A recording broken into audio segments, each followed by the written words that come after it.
Sometimes the focus is all about making the bag, and then I forget about the strap. And then 5 weeks go by and I still don't have a strap for my bag. In this video, I'm going to be talking directly about the strap and making a nice strap that will go along with a very heavy bag. This strap was made with Tandy Chrometown leather, some hardware from Tandy Leather, and some old Levi's that had some embroidery done on them with a Singer sewing machine. The old strap that I had been using for another bag was tired and worn.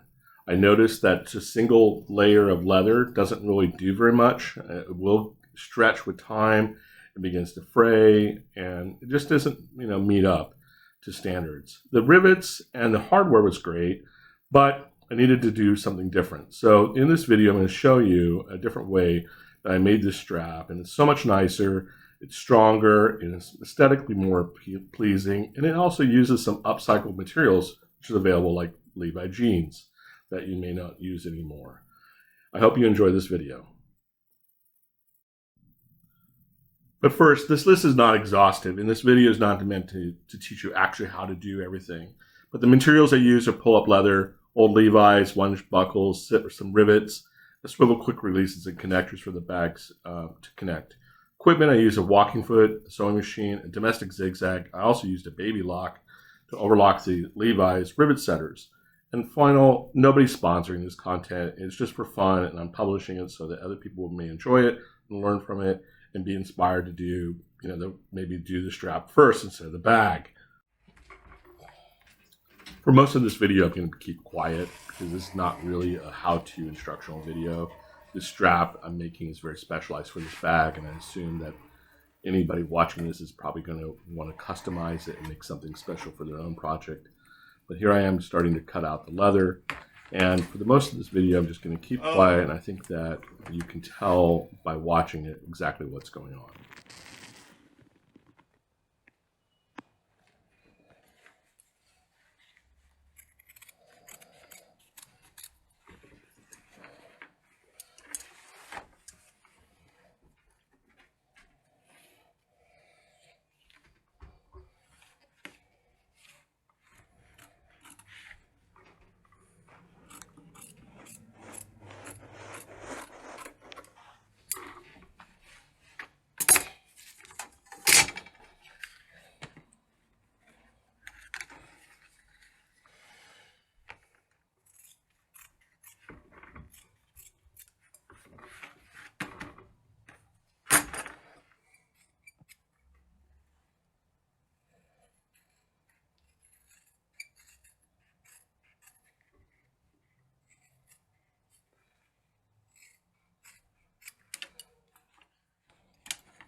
And now, after all that work, the strap is done.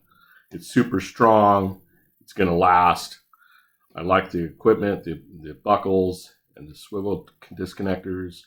Love the embroidery on the strap. Everything just really turned out really well, and I'm really happy. The reason I was inspired to do this strap like this is because I created a bag that's really very patriotic and was special and kind of a replacement messenger bag for myself. And I wanted a strap that kind of incorporated the same elements that you found in the bag. So it was time that I really invest a lot of time in making a worthy strap. And this one I'm really happy with because it really did turn out really well. And I was able to bring together all these elements and make a really nice accessory to the bag. Hope you enjoyed this video and inspired to do the same. Thanks for watching.